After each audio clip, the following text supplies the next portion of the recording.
Ah, perfeito. Bora, agora sim, hein? Take 1, Frankenstein.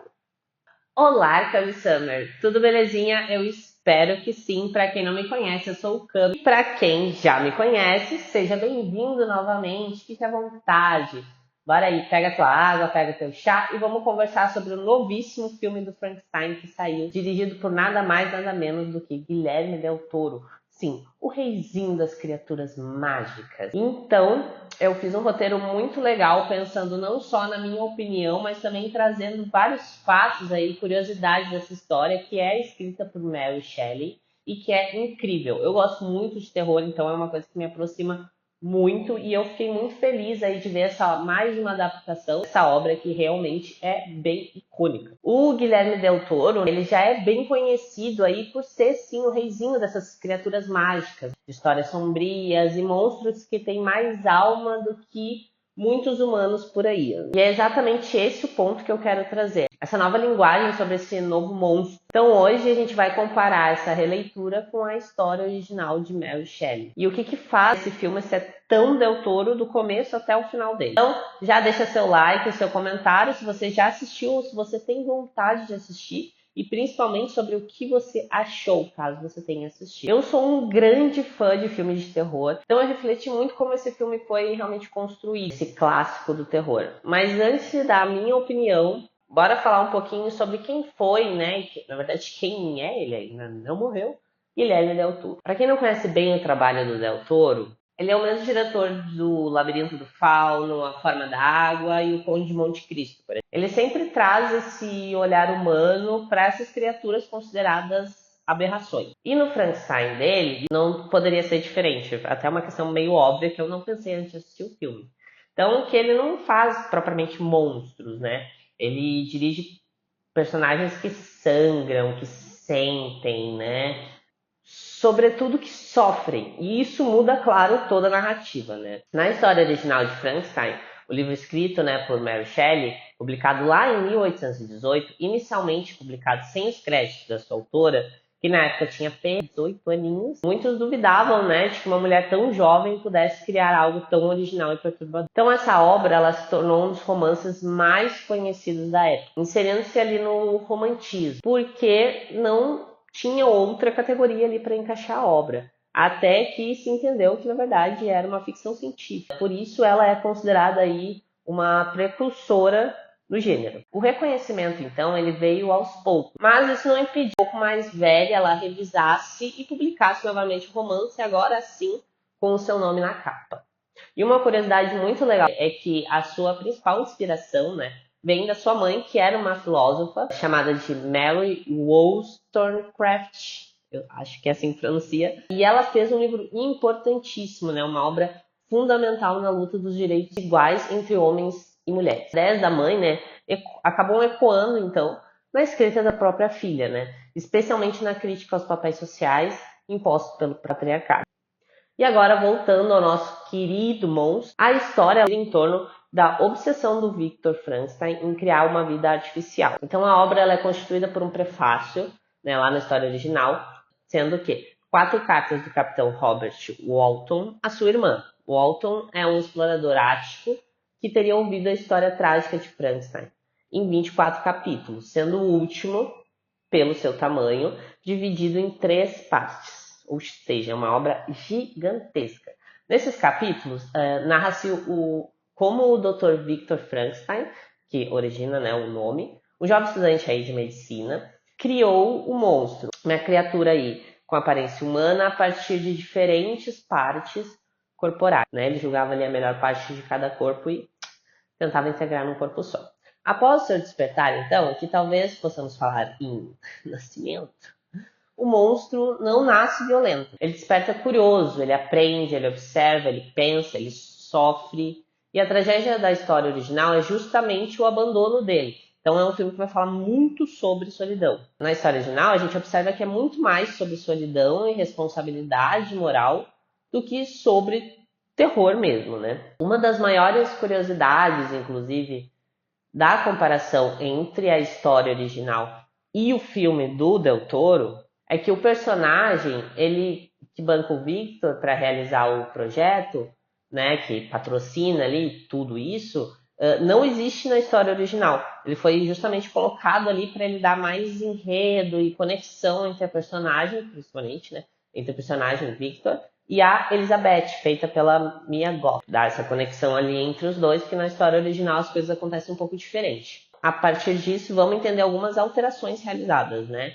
Em Frankenstein do Del Toro, a visão dele começa a aparecer muito forte, né? Ele dá muitas camadas a esse monstro aí, visualmente e até emocionalmente. A criatura dele é mais sensível, é mais expressiva, é quase aquela coisa ali poética, né?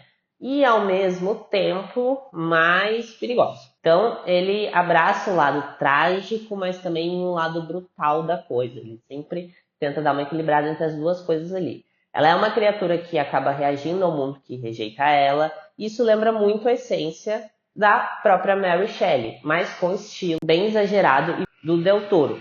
E no elenco a gente conta também com grandões da indústria como o Oscar Isaac, que faz o próprio Victor, o Jacob Allard como a criatura, o próprio Frankenstein, né? Mia Goth como Elizabeth Lavenza, que é a cunhada de Victor, Christoph Waltz como Henrique Harlander, não sei, como patrocinador, e tio da própria Elizabeth, né? Essa personagem da Mia Goth. E agora eu separei algumas das que eu considero as mudanças mais significativas. O Victor Frankenstein, ele ganha novos contornos, né? Ele não é só o cientista obcecado, agora nessa nova versão ele é mais humanizado, né? Ele é mais contraditório, ele é mais afetado, né, pelas consequências do que ele mesmo cria. Então, constantemente o diretor ele tenta deixar claro como ele é uma pessoa com emoções à flor da pele, né? Ele é sempre muito efusivo, assim, muito explosivo, né, até diria. Então, o Del Toro ele não tem medo de dramatizar tudo mesmo, né? A relação entre o criador e a criatura, a culpa, a violência e até mesmo a dependência emocional entre os dois. Eu acho que isso dá ao filme um clima pesado, melancólico e ao mesmo tempo até bonito. Entre os pontos positivos, alguns eles brilham muito, são bem evidentes. A fotografia do filme é realmente absurda, é muito, muito, muito bonito. Ele tem aquele visual gótico, moderno, que o Del Toro ele com certeza domina, né? Tem uma vibe meio Tim Burton, eu acho. O design da criatura, ela assim, é impecável. Eu senti que faltou um pouco de sutura mesmo naqueles tecidos. Fiquei um pouco em dúvida como assim jogou o tecido e ele, antes mesmo dele, né, ter esse nascimento, a pele se colou ali automaticamente. Enfim, eu sei que a gente também está falando sobre uma questão de sobrenatural, mas ao mesmo tempo talvez eu tenha sentido um pouco de falta dessa estrutura tradicional, talvez do Frankenstein, não sei. Foi alguma coisa que eu senti um pouquinho de falta, assim, nessa estética, apesar de estar muito bonito, mas talvez eu queira puxar um pouco de realidade também, que não cabe no filme. Foi uma coisa que me foi pontual, assim, que eu percebi que talvez tenha causado também um pouco de incômodo. A trilha sonora, ela carrega exatamente a dor que o filme quer transmitir, né? Não tenho o que falar, assim. As atuações, elas também são um destaque, dá para sentir o peso emocional, né, de cada diálogo ali que os atores têm um com o outro, sem contar que a gente tem aí um elenco de peso. E agora pensando um pouco nos pontos negativos, porque nem tudo é perfeito, não é mesmo? Às vezes o ritmo do filme fica realmente bem arrastado, cortaria algumas coisas ali, e tem momentos que eles parecem uma poesia visual, né? Mas eles não avançam na história, então parece um pouco desconexo até. Mas, além disso, o Del Toro, ele ama um drama, e às vezes ele exagera um pouquinho, então talvez seja nesse sentido, né? E eu nem sei se devemos falar sobre o CGI, principalmente no começo, que pra mim foi a pior dos acontecimentos, que foi aquele foguinho passar. Gente, sério, não. Melhorem, talvez tenham gasto muito no figurino e esqueceram ou não tiveram grana pra bancar um pouquinho de CGI. Senti que teve umas cenas ali, principalmente no começo, que podia ter menos tiro então, porque assim, ai, ficou feio, ficou zoado, não gostei não. Que daí parece que desconecta com o restante do filme, que a fotografia é linda, enfim, que é um filme super bem construído, né? Realmente os figurinos, né, principalmente da Mia ali, que aparece cada vez com os vestidos um mais lindos que os outros, enfim, tudo é muito bonito, mas o CGI deixa a desejar muito, principalmente nas cenas de combate. E agora, para finalizar, vou contar para vocês algumas curiosidades. Vocês sabiam que existe um título alternativo ao Frankenstein? Ele se chama Prometeu Moderno. E na mitologia grega, né, o Prometeu ele foi um titã que desafiou os deuses e entregou para a humanidade o fogo sagrado. Assim, ele foi castigado terrivelmente por Zeus, permanecendo acorrentado por gerações no alto de um monte e tendo seu fígado devorado por uma águia todos os dias. Inclusive tem uma série no Netflix que conta um pouquinho sobre esta mitologia muito legal, mas foi cancelada infelizmente. Mas enfim, voltando para Frankenstein e suas curiosidades, a Mary Shelley então ela relaciona a figura do Prometeu, né, a do cientista Frankenstein. Assim como ousou, né, o Titã, o Victor ele ousou desafiar o divino ao descobrir como gerar a vida por meios artificiais. Um tanto quanto manuais, né, mas artificiais, digamos assim. E o outro ponto a se refletir sobre algumas interpretações é que o romance ele coloca, né, o criador e a criatura como duas faces da mesma, né, moeda. Seria como se a invenção do Victor fosse, na verdade, né, na realidade, uma parte sombria da própria personalidade dele. Então, uma projeção aí da sua própria mente, né, atordoada, como fica bem nítido nas duas histórias, né? O que me lembrou, inclusive, muito o livro, né, que tem um filme também, do Médico Monstro, que é um clássico do século XIX também. E afinal, vale a pena assistir? Com certeza. Eu adorei.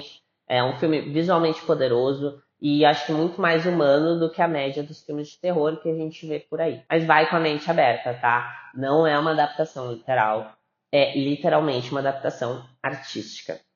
E dentro da própria Netflix, né, existe também um filme sobre a vida da Mary Shelley, para quem quiser saber um pouquinho mais também. E me conta, para quem já assistiu, curtiram essa visão do Del Toro? Acharam necessária? Não precisava ter mexido num clássico? Ou é só uma releitura a mais? Conta aqui embaixo nos comentários, não esquece de deixar seu like e principalmente se inscrever no canal, é muito importante, me ajuda muito, muito, muito, muito, muito. Muito obrigada a todos que assistiram até aqui e até a próxima.